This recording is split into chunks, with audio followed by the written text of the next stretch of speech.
welcome again to our episode of Behind the Stethoscope. I'm Dr. Raisha Nurani, and today I'm really pleased to be joined by Dr. Lavan Baskaran. Lavan has been at NHS GP for about 17 years. He is a partner, am I correct in saying, in 2 practices? So he's got a real insight into different places that work, what doesn't work. Maybe we'll cover a bit of that in the podcast. He also has a whole heap of specialist interests, ranging from cardiology, renal medicine, ENT, and really he's really gotten into metabolic and lifestyle medicine. So he does a lot of work around there, and that's where I last heard you, Lavan. I think you probably won't remember, but I was in your audience and you were talking to us about diabetes and the changes in treatment in diabetes. You've also done a lot of sort of strategy work around being a clinical, or should I say federation board director by the Sutton PCNs as well. So it's really nice to have you on board and to get this opportunity to speak to you. So thank you. Is that a fair representation of the kind of work you do? Is there anything that I've missed in there? No, absolutely. Very generous, and thank you so much for the kind words. But yeah, no, you summarised it beautifully. Good, brilliant. Okay, so I actually want to go right back to the beginning and talk about GP in general. What made you decide to become a GP? What were your kind of motivations back then, 17 plus years ago? Where did it all start? So to be fair, Dad's actually a GP. He's been a GP now for many years. He's at 45 years in NHS. So I remember being 7 years old, actually going on a home visit, and he had a dying patient. And I don't know if it's legal now or not, but he took me on that home visit. That patient wanted him there to hold his hand as she died. She didn't have anyone else, but she wanted a GP. And I saw that, and I was quite moved by that, actually, after that day. So I thought, yeah, I definitely need to do medicine, definitely need to do general practice. Probably as medicine went through, though, at medical school, I was at UCL for 6 years. And, you get the usual kind of, I want to do gastro, I want to do neuro and all of that. Then I did my house office years, and I really chose to get outside of London. I really wanted to feel the difference outside London. So I was on the coast, Worthing and Chichester, which was great because you got to do appendectomies. You were delivering babies. That the doctors there, the surgeons will be like, "No, you do it. You cut that. You do the appendix. I'll be there supporting you," which was just great experience. And every job I did, literally, urology to breast surgery to gastro to hematology, I loved every job. And by the end of the kind of 1.5 years, as it were, when we had to decide our career at F2, I was like, I don't know, I love everything. And I guess a few changes happened at that stage. It was the social aspects. I'd missed one of my best friend's wedding because I couldn't control my schedule.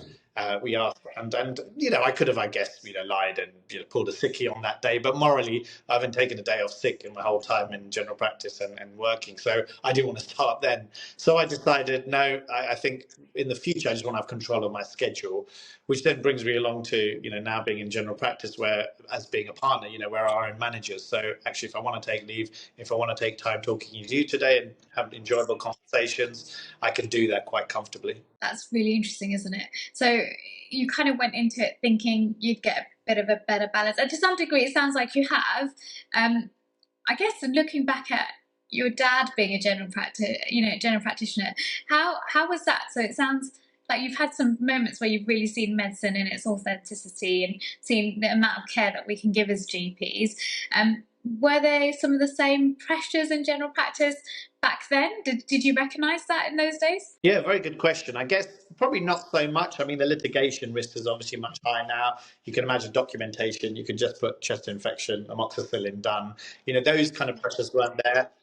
There was a big following as well. I mean, because of Dad's influence, when I took over my first practice in 2013, I was 30 when I became a partner, and it was with this lovely 75-year-old chap, Dr. Ian, a 70-year-old chap, Dr. Jeffcott.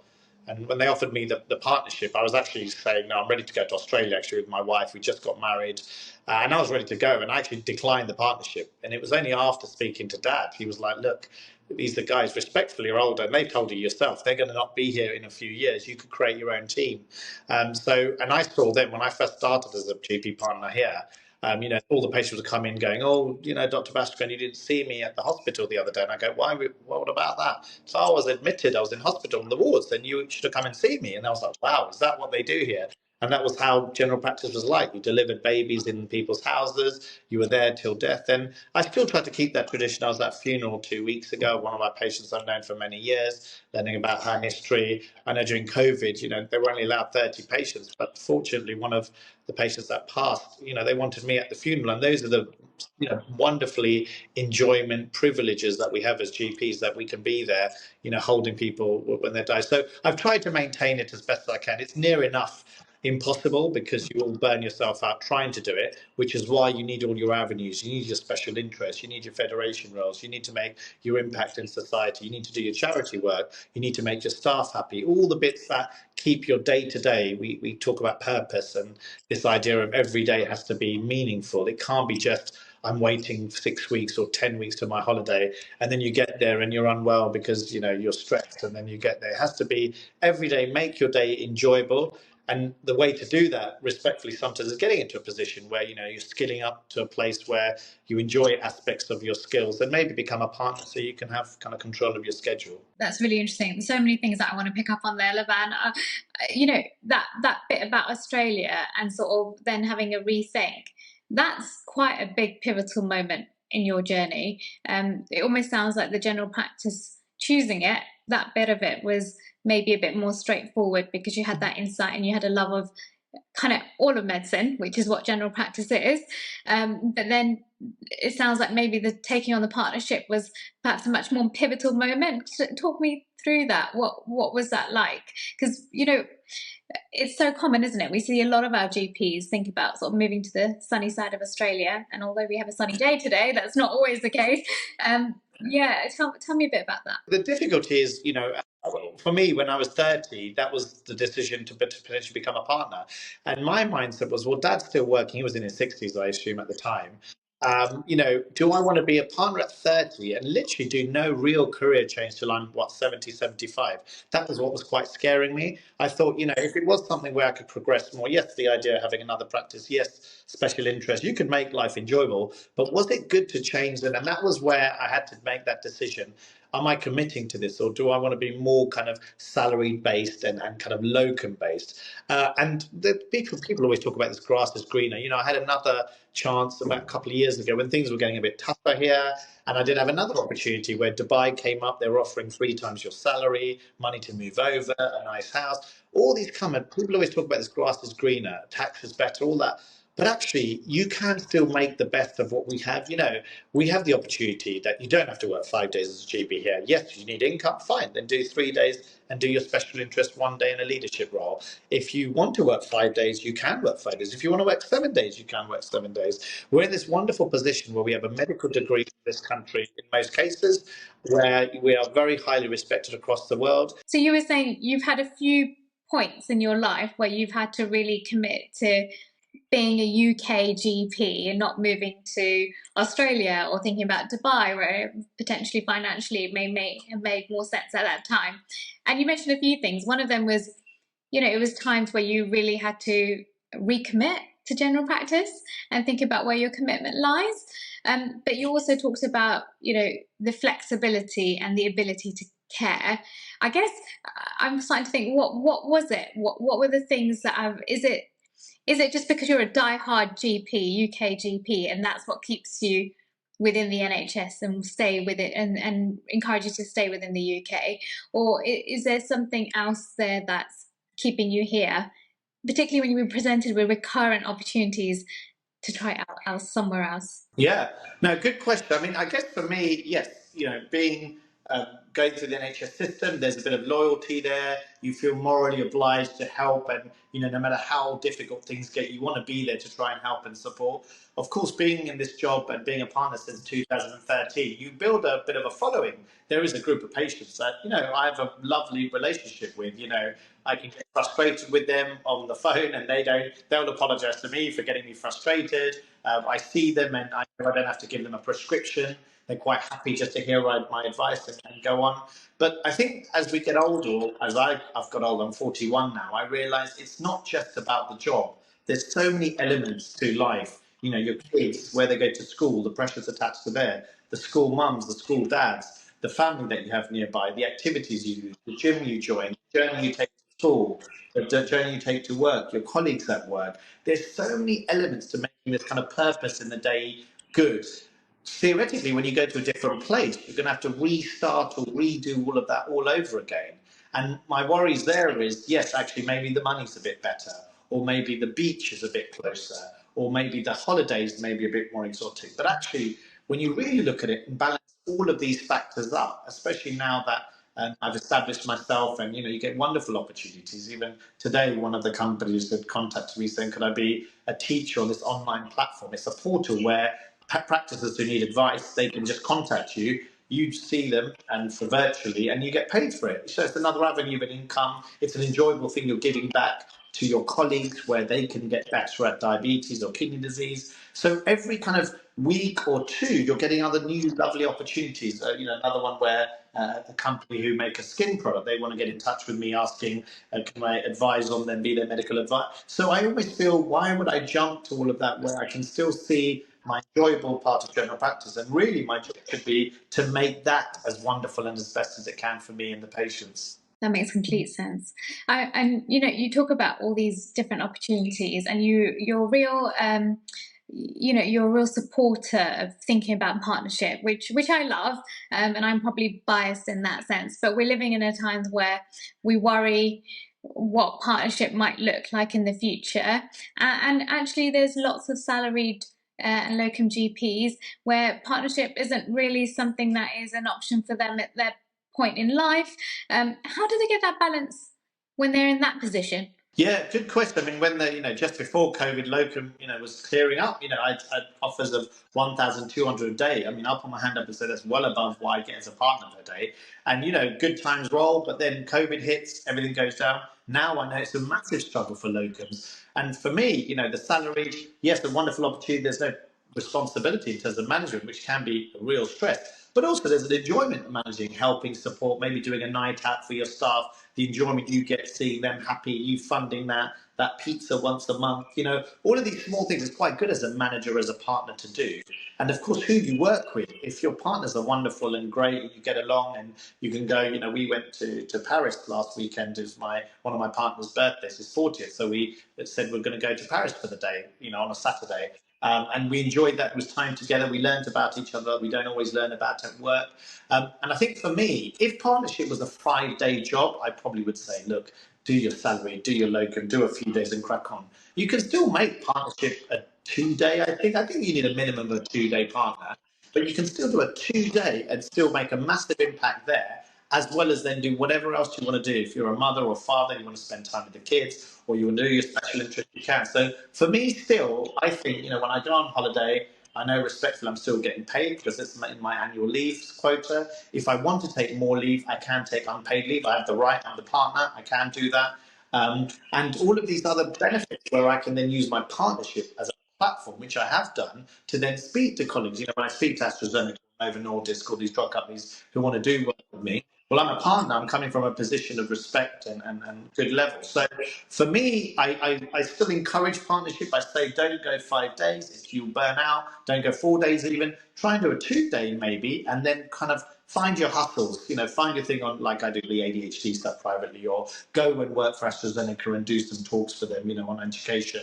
And then improve on yourself, grow, get that growth mindset. I'm going to Vegas at the end of the month about functional medicine, international conference for functional medicine. I want to learn about gut health. I want to be better for myself, but then I can apply that on my patients and my family, and then on the wider public. I love that. It's about finding the balance, and I want to come to balance. But before that, I guess you're right, Lavan. You have a bit of a following, isn't it? You have some interest, and it almost becomes a bit of a snowball because then you get contacted by other people thinking, "Would you like to do this?" and "Would you like to do this?"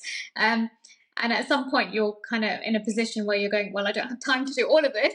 But actually, I guess I'm thinking right at the beginning, if you are someone who has interest but they're not quite sure, they don't have a following, they don't have that, how do you get into that? How did you get into some of the interests that you've started to pursue and are continuing to pursue? Yeah, I mean, a lot of it comes from, I don't like to be that guy who is only a GP. That I hated that title throughout my whole career. I thrive on that. So now, when people say you're only a GP, I go, well, I'm an ADHD specialist. I actually educate ADHD consultants across the country in some aspects. Chronic kidney disease, I teach about that to diabetologists. So I want to be in that position where, well, he was only a GP. Well, no, he wasn't actually only a GP. He's actually skilled up and learned to the point that he's actually teaching consultants. That was always my drive, because I hated this thing that people always thought of us as only.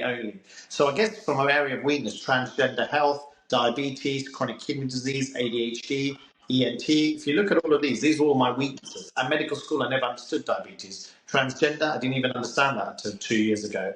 All of these were weaknesses which I skilled up. I went to the University of London in the last 2 years to do the teaching for transgender. Diabetes, I skilled up. I sat in clinics. I learned. I got drug companies to teach me. I went to all their conferences and attended. So I got better and better. ADHD, I sat and shadowed an ADHD consultant who I team up with, Dr. Thurban. And now we have this wonderful clinic where I do kind of the lifestyle medicine side. I adjust medications, but I support in terms of lifestyle and medicine. And that works really well for those patients who don't want their kids to be forever on medications. We do the best we can to bring them off. So I would say find a weakness is one area. You never know, you may find a love, which I did.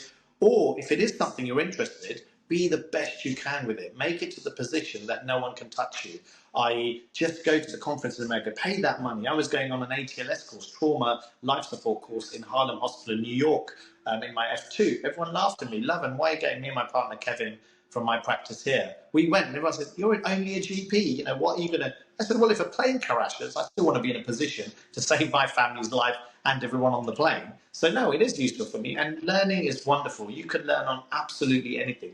So attend any conference you can if it's financially viable, get your study budget, get your study leave, get the support, go with a friend, go to the conference that teaches about all types of medicine, maybe a conference on every aspect, then find a piece you love. In America now, there's cool conferences where they have it in Disney World, they have it in the top institutes in that area. So you go for a bit of fun, enjoy a few days of holiday with your family, go to the conferences, learn something. You never know, that one subject, that urology, that female medicine, that HRT could just spark something, and then you dedicate your time to it to the point you get a few years down the line, people start coming to you. Oh, Lavan, I've heard you're a bit into diabetes. You read, oh yeah, I've done this course, and okay, tell me about. And then people hear your name, and it gets wider and wider till you do projects, and then people like drug companies grab onto you. Wow, this guy's good, because actually he's doing some game-changing stuff on his own back because he's fed up with general practice for 1 day a week, so he's doing it off his own back. I do it for myself, but as a result, it creates this snowball. And then once the seeds get planted, after that, everyone wants to get in touch because they think, oh, this is a proactive person. But you have to have the knowledge. You have to have good, solid knowledge in that area. You don't have to know about everything.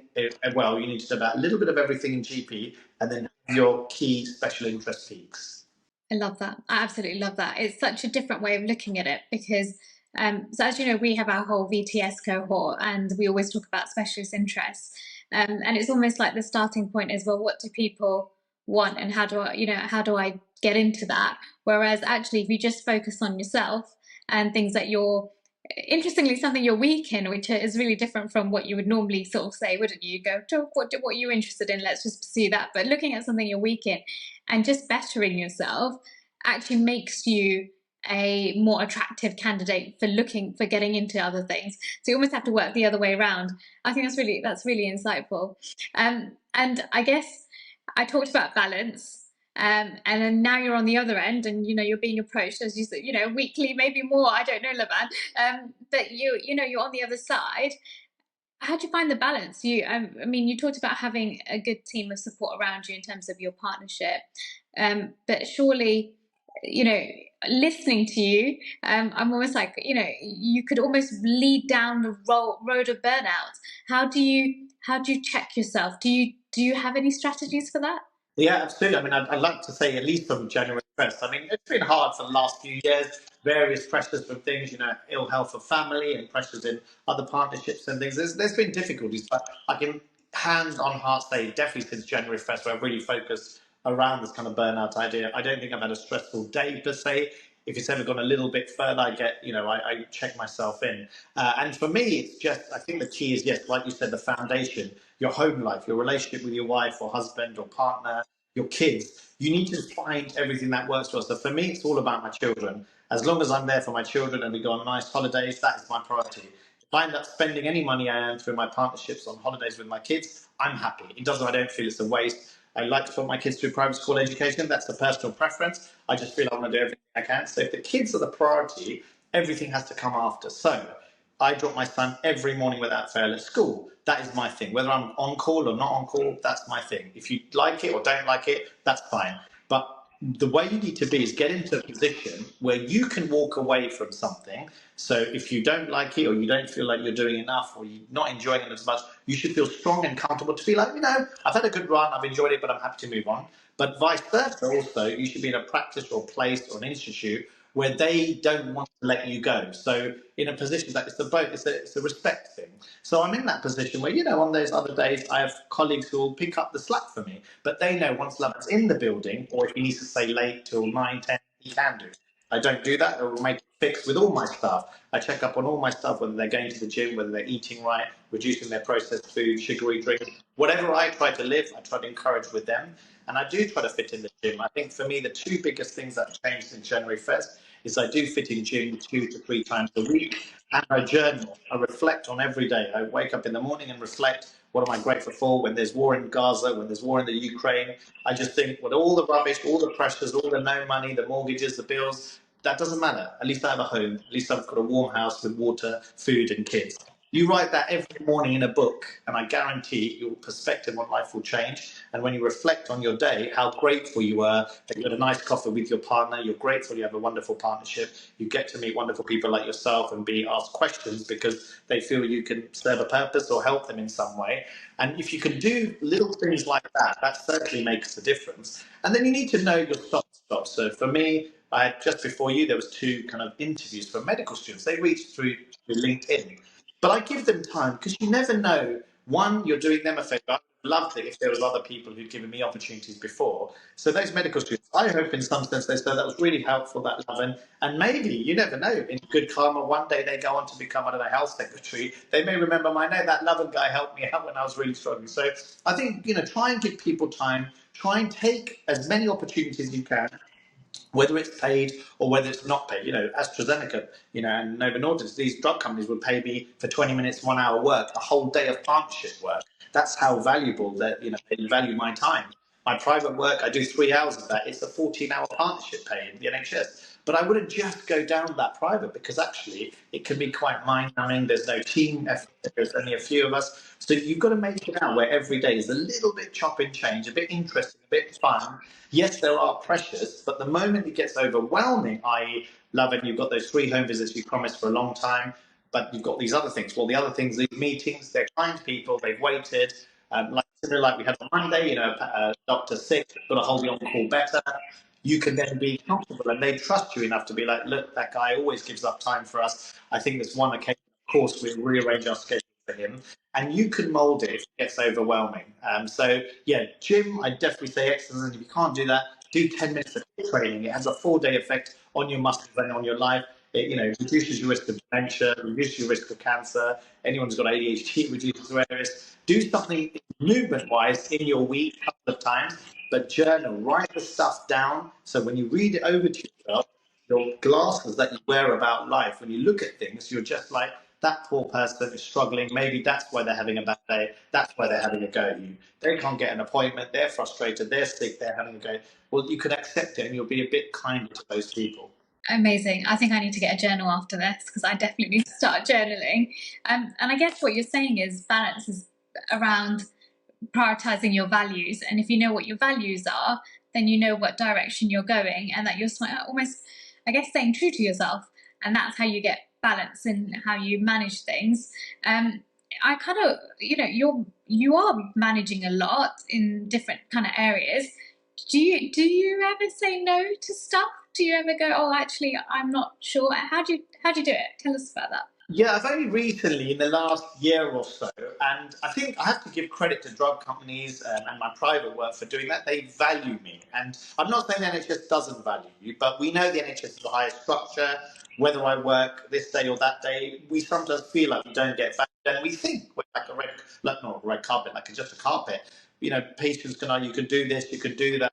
Actually, since drug companies have, said how much I'm valued, or my opinion, or my voice, or my effort. Oh, sometimes even for drug companies, oh, don't worry about that. I'll do. No, Lavan. You are paid. No, you have to do that. Even with my private patients, I'll sometimes say, oh, I'll email you next week. That's my NHS response.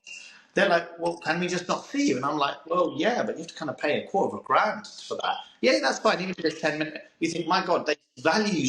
These people are full of money, by the way. They work very hard. They pay their taxes. They don't have luck, but they value your time so much. So since I've realised value, now, if there are some companies, which there are sadly, that a little bit abusive, where they'll kind of say, oh yeah, this can you give your opinion on this? Can you catch up with me about this? And after a while, if it's a bit like, well, it's about 3, 4 significant hours of work, and probably there's a bit of, oh, maybe they're not valuing as much. They're kind of taking a free service. I kind of politely say, well, I'm a bit busy. I can't do this. I think you need to still give that time, but do learn to say no. But don't learn to say no immediately. Try and be in a position where you kind of learn about people before you kind of immediately say, no, I'm not going to take that opportunity, because you never know what door that opens. Yeah, see, what you're talking about is shoot your arrows, and at the beginning it may feel a bit scattergun, and then kind of narrow it down to the things that work for you and align best for you, I guess. Is that fair? Is that what you're saying?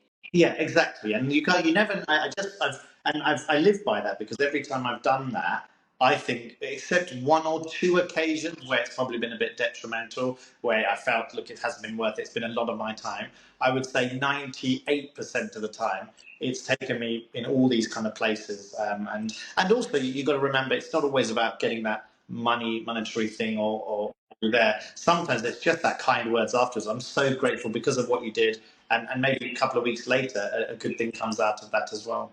I guess the other thing, because you mentioned the medical students that you help, I guess when I'm thinking of being a salaried GP, sometimes having someone who is an advocate for you, who can help you, is a really important aspect, isn't it? In the same way that someone else helped you when you were starting off, you've got the same concept with you helping the medical students.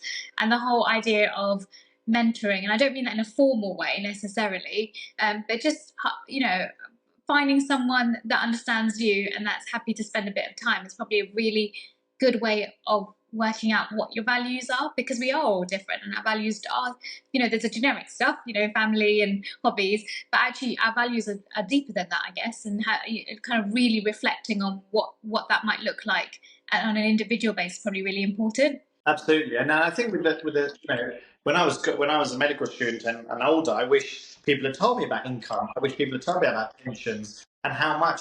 Would it have changed my career path? Definitely not. But actually, would have been a bit more preparation of, okay, if I'm going to earn like this and I want to have this kind of life, how do I do that? But I guess back to your point about the values is so important. There are people that purely value work as their number one. They want to be in a position, they want to be the top in the area for this. And I'm talking about city people, I'm talking about medics as well, who want to be in a certain role. If that's your role, people shouldn't say negative about it. Oh, they're working too hard. Maybe their joy is coming home, putting the kids to bed, maybe, and then getting on with some work, research paper, writing up something. Maybe that's the joy.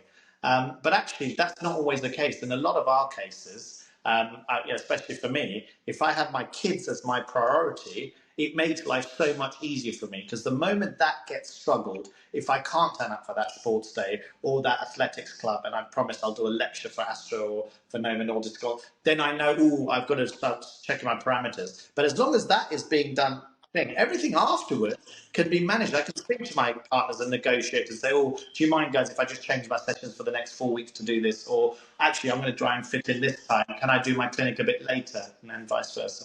Amazing. And you're a partner at 2 practices. Was that culture always the case? Has it always been that way? What's it been like Yeah, I mean, I became a partner, 2013, so I was 30 then. And then about 4 years later, a place where I was actually doing a bit of locum here and there, Dr. Solana practicing Croydon, he was retiring, and the practice manager was wonderful, Sharon. It was like Lavan, Mira, one of the colleagues I was working with at the time, we were both locuming together. Would you mind taking this over? Because otherwise it has to go for tender and CQC and all that. Whereas if you became partners and then took over, and I thought, well, you can't. I'm already a practice partner in one area. This is not like down the road. This is a whole nother borough.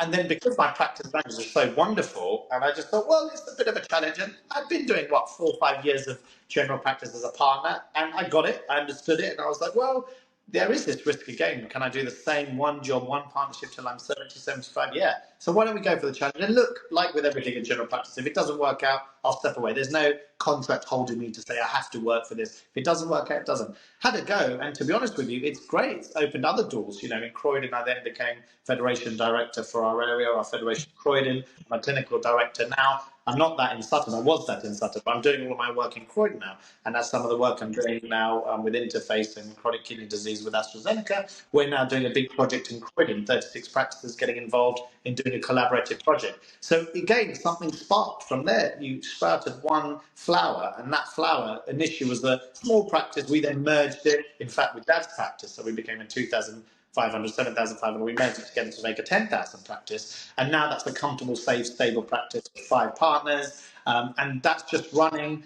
It gives me a bit of a break. If I was in one practice all the time, I probably would get burnt out quicker. Because I'm in 3 days in one, split over the week, I then have that kind of breathing space to go to the other place, kind of then. And then when they get a bit kind of stressed or anything difficult, I come back to my other one. So actually, it's worked out in a health-wise so much better for me. That's so interesting. That's so interesting. And I guess when you think of culture, because you've got this one practice in Sutton where you've developed this teamworky culture. You've got this idea where everyone's got each other's back, so you can go and pursue other things. But not all practices have that culture, and I don't know how's it kind of transitioning the cultural transition so that you get the same vibe and the same I guess ethos in somewhere else. Is that something that you may not have had to deal with? It I'm just sort of asking off the cuff, but is that something that you ever had to manage, and what was that like? Yeah, absolutely. I think culture change had to happen. We weren't like that traditionally. You know, respectfully, we were in a practice where we had a 75-year-old and 70-year-old running it, which they weren't running beautifully. But times were changing, so this was my opportunity to change the culture. But if you encourage everyone in that culture of, even if you're the receptionist, keep our receptionist about blood tests, HbA1cs, if the iron goes down, why we increase up, why this person rheumatoid arthritis takes the steroids. I tell them so they can take ownership of it, understand it, and actually be part of that role and job. Not so that they're going to treat, but it gives them a bit of enjoyment with work and a bit of knowledge of why we're changing the practice and what side effects are they. It makes them better people when they speak to these patients. And as a result, I tell everyone, if you go and do a special interest, if I go and become digital lead now for Croydon, in my digital lead for Croydon, is that selfishly just for digital lead of Croydon? No, it's going to impact my Sutton practice because any AI company I speak with is going to help my Sutton practice. It then fulfills me. It's very nourishing for me to learn about AI for myself. I just want to learn well. And then you pass it on. My colleague who's the cancer lead, R&D, who's my partner at work in Sutton, she's the cancer lead for the area. Actually, if she knows all the cancer stuff, it just helps me. Oh, honey, what's the latest on this? Or is this trial coming? Should we get involved? So you should be encouraging of all of these opportunities where if there's staff members, your practice manager wanting to take a leadership course, or your staff member wanting to do a dermatology, you must promote it, you must support it. If it means them taking some time out or us funding it, like my physician associate, Rachel, she was PA of the year of the whole of the UK last year. She was someone who wanted to do transgender. We set up the clinic. She went and did the course, which is a certification at the University of London. She completed it, so she's qualified. And this was all because, we funded, we got help from training hubs and things, but it allowed her, and she's, very inspirational. She then, that oozes out, to others. Others think, oh, I like a bit of that. Maybe I should find an interest. And you start to grow this culture where everyone is trying to help and support. And yes, you may have to do a bit of extra work for that person while they're away here. But when your opportunity comes, I'm off next week for this conference for a week. Of course, someone's going to have to pick up my slack, my patients. But it's okay because actually I did it for them before, they did it for me the next time. You're right. It's the same snowball effect that you talk about when it comes to opportunities. You start making the internal changes, and then actually the surrounding environment almost flexes towards what that is, rather than trying to do it in an external way. That's really interesting. And then I guess you do a lot. You talked about sort of the gym, and I know that when we spoke before, you are the guru locally about things like ultra processed foods and health and lifestyle. And was that a response to life and work, or was it just something you were always interested in? How did you? Yeah, it's I want to say it's kind of woke at the moment, but I feel like actually it's not just that it's woke, but it is a really hot topic. And I kind of think, is this something that you've just done it as a response to life and the pressures, or is it something that you've just kind of always been interested in? I think I've always been interested as much as, I speak for, nationally for drug companies about drugs. I'm happy. I know the medicine. I did my MRCP part one and part two, the knowledge side of, the exams to become a consultant. I want to know knowledge. I like to know all of this. I believe in, these conditions and medications, potentially helping, extending life, improving cardiovascular. I accept all of that. But there's this other section going, why is it that, 200, 300 years ago, we didn't have a lot of this. We didn't have cardiovascular risk at the level it is. We had 1 in 5 cancers at the time of medical school for me, and now it's 1 in 2, whereas it was almost non-existent in some areas around the world. Why aren't we learning from Sri Lanka, Pakistan, Far East about some of the stuff they do? And why is it always this medicine first? Why is that ADHD numbers going?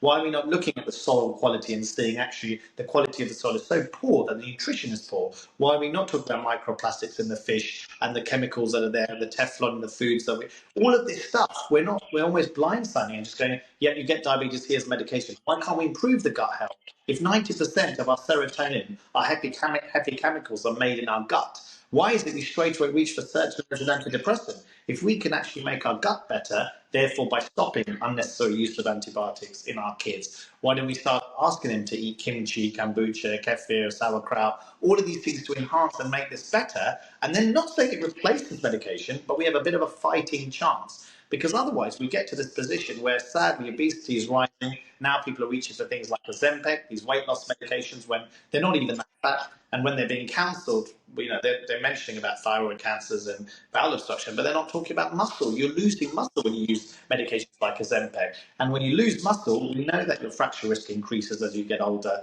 You're going to fracture more. There's going to be a generation of these patients on Ozempic that won't be able to tie their shoelaces up or actually reach down and pick up something. So I think for me, it was a personal journey. I've always been that way inclined to be open-minded about my roots, being from Sri Lanka and Hinduism and yoga and all of those practices, being breathing exercises, meditation being very important.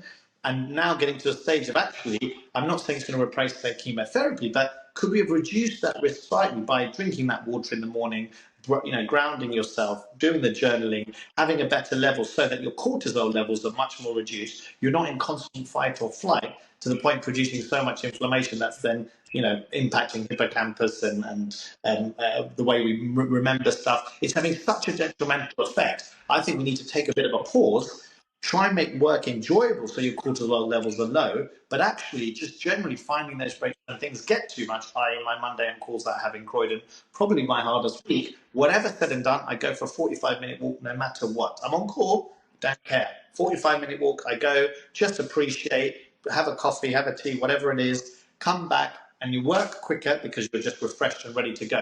But you feel you've done something for yourself, which is great for your body as well. Absolutely, and you see the positive impact of that. And it's so interesting because you kind of go into the pharmaceutical and you go into the medicine, but actually all of that sort of stuff is not really ever part of our medical training, is it? So it's really fascinating how much of a difference these I want to say simple, because in general they are simple, they're not medical, but when you're in it you don't always think about looking after yourself and looking at the nutrition and looking at what you're eating and how you're kind of living your life, do you? Because you're just go, go, go. Correct. And then you have to stop and realize, as much as we love the NHS, we want to help. If something happens to you, there's limited that that's going to do. Your job will be taken, you'll be replaced, the next doctor will. So actually, you've got to make the best possibility of you living longer.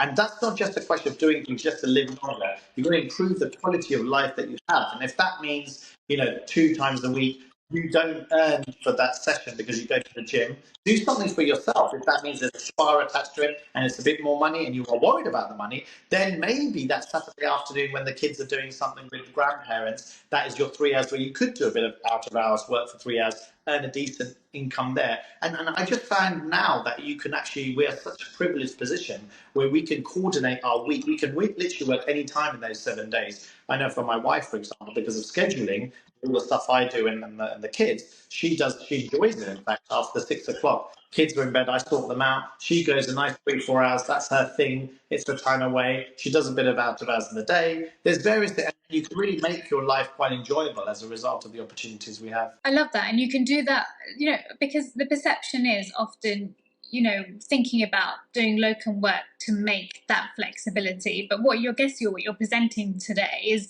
very much actually the flexibility and the enjoyment in life can come from being committed to something, to, you know, as a salaried, or in your case as a partner, but actually looking at the other aspects of life. So, you know, not just the work, but the other things that make you you. And that can be, you know, go to the gym, looking at going, doing your walk every day, but just making sure that fits in. And in some ways, probably even more rewarding, because you don't then get disillusioned, because you're still able to pursue all the interests you want, and you have that team around you that can help you do that. It's a interesting way of thinking about things that isn't based on, if I just change the type of work I do, I should feel better. Correct. And as I think it's important, just, you know, if everyone's on that same wavelength. Our salary, she asked, one of the salaries, Kimmy asked for a 3-month pause, you know, unpaid, so that she can travel. It's just honeymoon period. She built up money. She worked so hard. She was worried, oh, would we kick her after 3 months? No, we love her. We think she's great. She comes back. She then feels a bit guilty. Oh, God, I want to work harder when I come back. We're like, no, no, just work the normal pace. No, no, any shifts that you want me to do extra, I'll do. Because she's grateful now, because we've given her an opportunity where if she was locum, there would be no job afterwards. There would be no set job anyway. And actually, that's security of knowing we're there. The friendship is there. The messages, WhatsApp messages of us about how her trip is going. All of that is great for her, that she feels marginally indebted, but we feel indebted for her because, you know, she's happier and enjoying work with us. Absolutely. And it changes your work culture, doesn't it? Because actually, then your work culture is a much more supportive, much more friendly environment. So it has huge benefits. It's almost like a holistic kind of view overall. I think it's wonderful, Lavan, to hear that. It's really good. And I guess, you know, you are getting along with doing all your specialist interests. You're doing all the different things. You seem like you have a really good balance in terms of what you want, what you enjoy. You've got to a point in your career where, I guess, if you put it on Maslow's hierarchy of needs, you're hitting that top bit, you know. And I wonder about that, because general practice is a bit doom and gloom, and it is really tough in that sense. And I kind of think of, what does that future look like? Not in terms of general practice as a whole, but what does that look like for you? Is that something you ever concern yourself thinking about? Is that something that you kind of think, oh, do I need to, you know, put my ducks in order in terms of things changing? Do you future plan? Yeah, so I mean, you still have to be. I'm not kind of closed-minded. I do think of the outside world. You know, I did set up my private practice as a potential backup if things really went out the way. Even with partnerships, I mean, you know, legally wise, no one can actually take partnerships away. No government can. They have to pay us all off. So in some sense, you're kind of better off actually being within a practice in some capacity. So for me, it's like we're all in this struggle together. It's going back to that initial bit about the grounding of, but we still have a job. We're still in a country where we can earn money. We still have any kind of food. We can order deliver at any time. We can have entertainment where we're going out and enjoying the nice sun or sitting watching Netflix. We can enjoy family by driving to a place. All of that is a million times better than some of the areas around the world. When I did our charity work in Kenya, it was such a grounding. I did it for my 40th birthday. Such a grounding experience, and I still hold on to that. Every time I think this is a rubbish day, I just think, my God. But at least I can eat comfortably. At least I can shower. We weren't showering very much when we were in Kenya because we couldn't. The water supply was so bad. Electricity was unsafe. All of that. Here, it's like, you know, you've got water like it's nothing. You can drink whatever you want. You can buy whatever you want. Immediately, if you start your day and your lifestyle like that, you're winning already. You then do a bit of gym or walking or drop your kid off that makes you happy, or have a nice chat with your wife before you leave, or have a drink your, you know, Manuka water with ginger and you know, turmeric and all of that.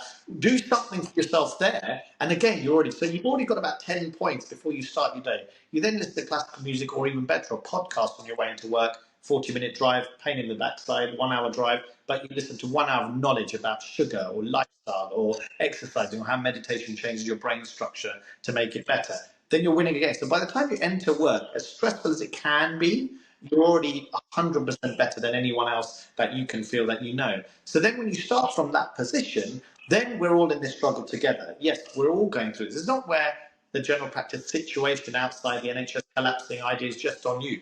It's on thousands of us. So actually, there's people getting paid to do that work for us. That we can still give our voice, of course we have to, but actually we're still getting some form of a pay packet at the end of the day. And actually, with that money, yes, should you think wise about it? Yeah, probably invest. probably save it in a place. But more than that, for me, it's about creating those memories. So I depend on my pension. I hope something that's there. I probably have a couple of investments that I have going in the background. But the general thing is I try to enjoy that time with my family and kids so that when we can look back, we can say, work was as enjoyable as I could make it day to day. I did hit my targets every day if I could. Personally, that was for me. But then we had this enjoyment in life. And then what will come will come. We can't change that. We're not powerful enough. Like what's going on in the Ukraine and Gaza, those poor people, they have no control of what happens. We can all shout and jump and say that's evil, that's wrong, but no one listens. Respectfully, I'm not comparing war at all in any way to general practice. But with us, we can't do much more. All we can do is still see the patient, still do the best we can in what the bubble we have.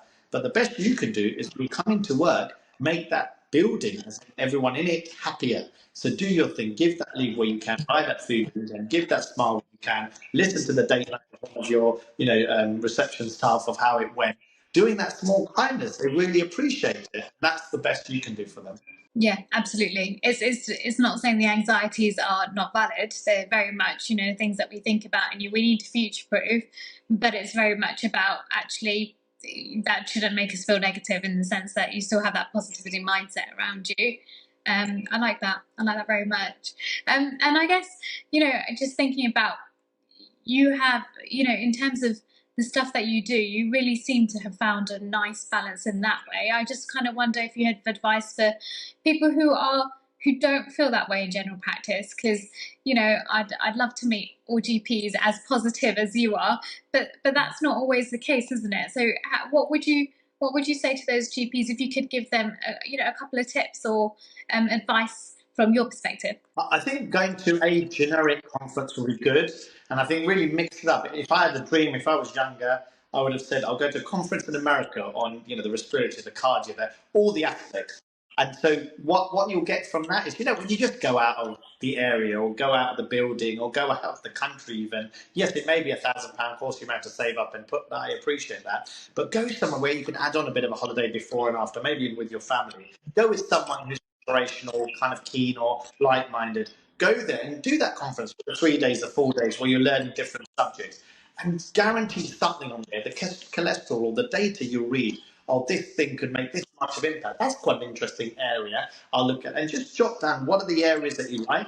And then those areas, like we discussed earlier, I don't have a clue about what is this medication they're talking about, this kidney disease. Why does everyone care? Oh, 1.45 billion it costs to the NHS. Maybe it's something we need to crack on with. Oh, you can extend someone's life. They don't need to have renal dialysis. Oh, we won't have to worry about renal centres in the future if we can manage. Oh, okay. So you jot down the weaknesses, you jot down the positives, you come back refreshed, take some time, and decide how am I going to further this? Which course am I going to go into? Which person to hone that in more? And then once you've honed it in, out of those 6 that you find 3 weaknesses, maybe, and 3 positives, which are the 1 or 2, because you don't want too many, that you're going to crack on with and focus on, maybe do a bit of project work, speak to a drug company, set up a clinic, look into gut health, and make it very personal to you where you are going to be inspired to carry this on. It's not going to be something where you just think after a month or 2, I'm going to be fed up. Find it where you found that weakness and passion, or that positivity and passion, and then cultivate that. Have that growth mindset. If I don't understand this, I'll ask this person. If I don't understand this, I'll do this course there. Speak to your colleagues, speak to your seniors, speak to your partners. I'm really keen to do this kidney disease thing or this diabetes thing. Oh, I've just found it could help your cough. Oh, great. Well, the partners may say, well, take a session. Take 1 session a week. Make it your project. Make it how you want. Speak to this AI company. If AI company want to do this work for you, done. You get this free app from here. Great. And then all of a sudden, you've got this nice project. Potentially you could present, or just keep it to yourself, for yourself. However, people hear about it, and then you can flourish from there. Amazing. That's such a pragmatic way of looking at it, and I think that would be so useful to our listeners. That's really helpful. I'm going to bring this to an end now. I just want to thank you, Lavan. It's so many takeaways for me, particularly around sort of the aligning your values and working out what they are, and really focusing on yourself rather than sort of externally, and actually around the sort of the nutrition and lifestyle, because it helps bring balance, and I think that's really important. Whereas you often look at it the other way around, thinking it's another thing to add, and I don't have that ready in my books. I don't have the time necessarily to deal with that. And you've given such good pragmatic advice, which I think our listeners will find really useful. So thank you for joining us today. Pleasure. Thank you so much, Rachel.